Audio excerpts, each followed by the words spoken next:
जिसके कान हों वो सुन ले, जिसकी आंखें हों वो देख ले। अगर आपको ये चैनल पसंद है तो आप इसको पेपल पर सपोर्ट कर सकते हैं, लिंक डिस्क्रिप्शन में है। यूहन्ना समुद्र में से 10 सींगों को निकलते हुए देखता है और उसके बाद उसे एक और सींग दिखाई देता है जिसमें मुंह दिया है और वो मुंह परमेश्वर के विरोध में बातें करता है। ये सींग एंटी क्राइस्ट को दिखाता है और इस एंटी क्राइस्ट को पहचाना नहीं जा सकता क्योंकि वो अचानक से उन 3 सींगों को गिराकर एकदम से निकल आता है। तो जब तक वो खुद निकल कर स्टेज पर ना आ जाए तब तक उसे पहचान तो नहीं सकते। लेकिन हाँ, एक काम किया जा सकता है। यूहन्ना ने कहा कि उसके पीछे की आत्मा को यानी स्पिरिट ऑफ एंटीक्राइस्ट को पहचाना जा सकता है। यूहन्ना ने कहा कि झूठा कौन है? केवल वो जो यीशु के मसीह होने का इनकार करता है, और मसीह का विरोधी वही है जो पिता का और पुत्र का इनकार करता है। फिर यूहन्ना ने यह भी लिखा कि जो आत्मा यीशु को नहीं मानती वो खुदा की ओर से नहीं है, और वही तो मसीह विरोधी का आत्मा है। जी हाँ, एंटीक्राइस्ट को तो नहीं पहचान सकते, लेकिन हाँ, स्पिरिट ऑफ एंटीक्राइस्ट को पहचाना जा सकता है। तो आज हम बात करेंगे एंटीक्राइस्ट के आत्मा की, यानी कि इस्लाम, जिसने यीशु मसीह के खुदा के बेटे होने का इनकार किया। अगर आपसे ये पूछा जाए कि क्या आप क्रूस को समझा सकते हैं, क्रूस के चिन्ह का आखिर मतलब क्या है? क्रूस किस चीज़ को दिखाता है? क्रूस दिखाता है परमेश्वर का इंसान से मेल होने को, न्याय और दया जहाँ मिलते हैं। क्रूस के द्वारा पाक खुदा यहोवा का पापी इंसान से मेल हो जाता है। क्रूस खुदा का प्लान था ताकि इंसान नजात पाए। अगर क्रूस नहीं होता तो हमारा नाम स्वर्ग के लिए लिखा नहीं जाता। क्रूस के द्वारा इंसानों के पाप क्षमा होते हैं और क्रूस के द्वारा हम परमेश्वर के बेटे बेटियां बन जाते हैं। क्रूस ही वो बात है जिसे शैतान चाहता है कि इंसानों से छुपाया जाए या इंसान उसे समझ ना पाए। क्रूस को यीशु ने बलिदान कहा और कहा कि जो क्रूस उठाकर मेरे पीछे न चले वो मेरा चेला नहीं हो सकता। देखिए, हर एक चिन्ह का कोई ना कोई मतलब जरूर होता है, लेकिन क्या मुसलमान ये समझा सकते हैं कि इस चिन्ह का क्या मतलब है? ये क्रिसेंट मून यानी कि इस्लाम के चिन्ह का क्या मीनिंग है? इसका क्या मतलब है? आखिर क्यों ये हर मस्जिद के ऊपर लगा होता है? आखिर क्या कारण है कि 60 से ज़्यादा देशों ने इसे अपने झंडे के ऊपर लिया हुआ है? आखिर ये इतना इम्पोर्टेंट क्यों है?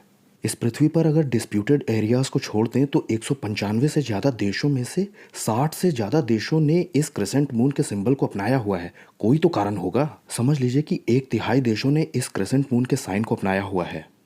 यशाया 14 में शैतान के लिए कहा गया है, हे भोर के चमकने वाले तारे, तू कैसे आसमान से गिरा दिया गया है। इसी शब्द को इंग्लिश में लिखा गया है लूसीफर। इस शब्द को जब आप इब्रानी में देखेंगे तो वहाँ लिखा है हिलाल बिन सहर, और हिलाल का अरबी में मतलब होता है क्रिसेंट मून।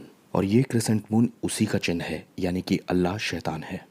आपको याद होगा एलिया के समय में इज़राइल के परमेश्वर की जगह पर लोगों ने वहाँ बाल की पूजा शुरू कर दी थी। मतलब वो खुदा जो इज़राइलियों को मिस्र से निकाल लाया था, उन्होंने ये मान लिया था कि वो यहोवा नहीं है, वो बाल है। यहोवा खुदा का उस वक्त मेन कॉम्पिटिटर हो गया था बाल, जिसके नाम का मतलब है प्रभु या स्वामी। और इस अंत के समय में भी अब अगर आप ध्यान से देखें तो यहोवा परमेश्वर का मेन कॉम्पिटिटर कौन है? अल्लाह। बाइबल का पूरा इशू ही इबादत यानी वर्शिप से जुड़ा हुआ है। शुरुआत से ही यहोवा परमेश्वर की जगह पर शैतान ने झूठे देवी देवताओं को खड़ा किया है। हमें ये बात मालूम है कि यीशु मसीह यहोवा का बेटा है, यहोवा का दाहिना हाथ है, यानी कि यीशु ही यहोवा है। और इस अंत के समय में यहोवा परमेश्वर की जगह पर शैतान ने खड़ा किया है एक नया मजहब, जिसे हम इस्लाम के नाम से जानते हैं। शैतान ने एक पूरी कौम को भटका रखा है ये बोल करके कि खुदा तो मैं हूँ, यानी अल्लाह, और अब्राहम का खुदा यानी कि यहोवा वो खुदा नहीं है। अब देखिए, प्रेरितों के काम 7वें अध्याय में दिया है, हे इज़राइल के घराने, क्या तुम जंगल में 40 वर्ष तक पशु बलि और अनबलि मुझको चढ़ाते रहे? तुम तो मोलेक के तंबू और अपने रिफान देवता के तारे को लिए फिरते थे। और जब इसी घटना को आप आमोस 5:25-26 में पढ़ेंगे तो वहां लिखा है, तुम तो अपने राजा का तंबू और अपनी मूर्तों की चरण पीठ और अपने देवता का तारा लेकर चलते थे। ये सब इजरायली जंगल में कर रहे थे। ये रिफान देवता का तारा, ये तंबू, ये मोलेक, ये सब उस वक्त हो रहा था जब इजरायली यहोवा परमेश्वर की आराधना करने निकले हुए थे। मूसा उस वक्त जिंदा था। उस बीच में भी वहाँ कुछ लोग ऐसे थे जो इन देवी देवताओं की पूजा कर रहे थे, और परमेश्वर इसे भूलते नहीं है बल्कि आमोस की किताब में याद दिलाते हैं।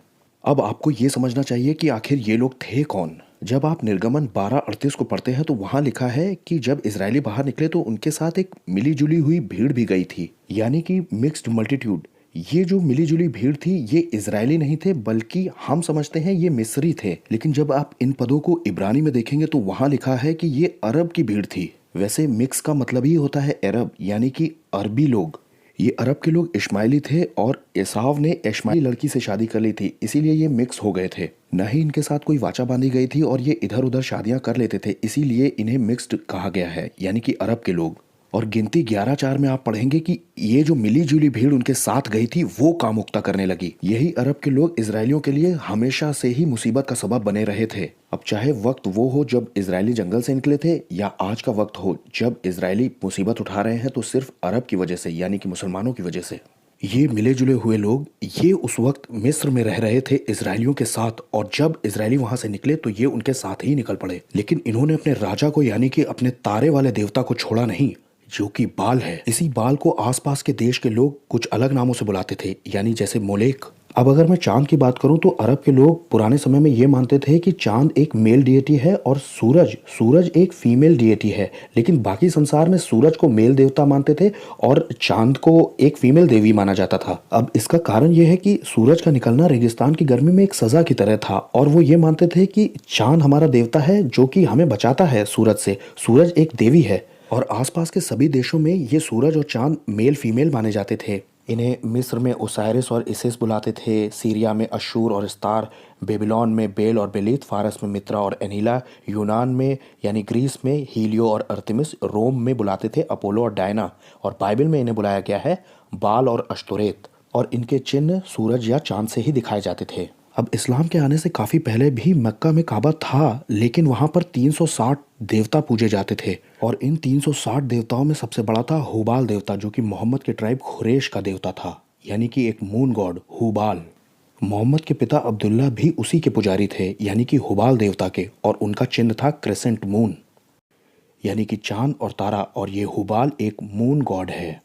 इस्लाम के आने से बहुत पहले अरब में एक आदमी था जिसका नाम था अमर बिन लोहाय, और ये लेकर के आया था हुबाल की मूर्ति को अम्मोन देश से, सीरिया के पास से। और क्या आपको ये पता है कि अम्मोनी लोग किस देवता की पूजा करते थे?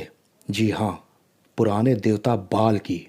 बाल कोई और नहीं, हुबाल ही है, और ये एक मून गॉड है, और ये इंसानों की बलि चाहता है, और इसे आज भी अल्लाह के नाम से इंसानों की बलि मिल रही है। सबसे पहले मोहम्मद ने कहा कि इन सब में से सबसे बड़ा है अल इलाह, इलाह देवता, और फिर कहा कि उस अल्लाह की 3 बेटियां हैं, अलात, अल उज़ा और मनात। बाद में ये कहने लगा कि अरे वो आयतें तो मेरे ऊपर शैतान ने उतार दी थी, तुम उन लोगों को मत मानना, अब सिर्फ एक वाले को मानो, अल्लाह को। और जो हज का काला पत्थर है जिसे मुसलमान मानते हैं कि ये आसमान से गिरा था, और अगर आपने इसे चूम लिया तो आपके सब गुनाह सब पाप क्षमा हो जाएंगे। ऐसी ही एक घटना सेम टू सेम बाइबल में दी हुई है। जब हम प्रेरितों के कामों के 19वें अध्याय को पढ़ते हैं तब हमें पता चलता है कि पौलुस के इफसुस में होने की वजह से वहां पर कोहराम मच गया था। वहां कुछ चेलों को पकड़ लिया जाता है और ये चिल्लाया जाता है कि अर्तिमिस देवी बड़ी महान है, यानी कि अर्तिमिस बड़ी है, अर्तिमिस अकबर है। जैसे कि आज मुसलमान चिल्लाते हैं अल्लाह हो अकबर, यानी कि अल्लाह सबसे बड़ा है। अब ये कोई बड़ी बात नहीं है क्योंकि हर आदमी ही अपने देवता को बड़ा तो बताता ही है, लेकिन वहां पर सिकंदर नाम का शख्स एक बात कहता है। वो कहता है अर्तिमिस महान है, ये कौन नहीं जानता। और ज्यूस की ओर से एक मूर्ति जो गिरी है, इफसुस का नगर उसका टहलुआ है। वो मानते थे कि ज्यूस ऊपर बैठा है और ज्यूस ने एक मूर्ति गिरा कर दी है, यानी कि एक इमेज गिरा कर दी है, और उसकी वर्शिप वहां इफसुस नगर में हो रही थी। ठीक वैसे ही जैसे कि आज मुसलमान ये मानते हैं कि जो काबा के किनारे पत्थर लगा है ये भी आसमान से गिरा था। और अगर आपको याद हो, बेबीलोन के राजा नबूकदनेस्सर ने बाबुल में जो अपनी मूर्ति लगवाई थी, उस मूर्ति की इबादत करने का तरीका भी जो बेबीलोन में चलवाया गया था वो भी बिल्कुल इस्लाम से मिलता जुलता है। वहाँ ऐसा बोला गया था कि जब भी तुम्हें नरसिंगे, बांसुरी, वीणा, सारंगी, सितार या शहनाई की आवाज़ें सुनाई देंगी तब तुम्हें गिर करके दंडवत करना होगा नबूकदनेस्सर राजा की उस मूर्ति को। और इस तरह से इबादत करने को शद्रक, मेशक और अबेदनगो मना कर देते हैं। वो कहते हैं हम नहीं करेंगे क्योंकि हम असली परमेश्वर को यानी यहोवा परमेश्वर को जानते हैं। दरअसल उन्हें ये पता था कि वो किसकी इबादत कर रहे हैं। और आज इस्लाम में भी ठीक ऐसा ही होता है। जब एक अजान सुनाई देती है और हर मुसलमान को, चाहे वो दुनिया में कहीं भी हो, उसे काबा की तरफ ही अपने आप को दंडवत करना होता है।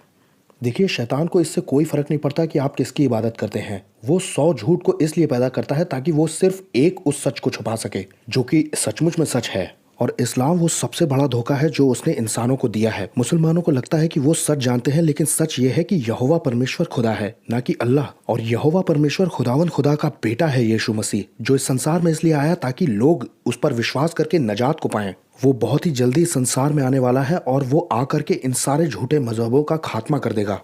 लेकिन उससे पहले बाइबल में यीशु मसीह ने कहा है कि मेरे आने से पहले बहुत सारे झूठे नबी खड़े होंगे जो ये दावा करेंगे कि वो यीशु मसीह है। ऐसा ही एक वर्जन कुरान में दिया है ईसा का।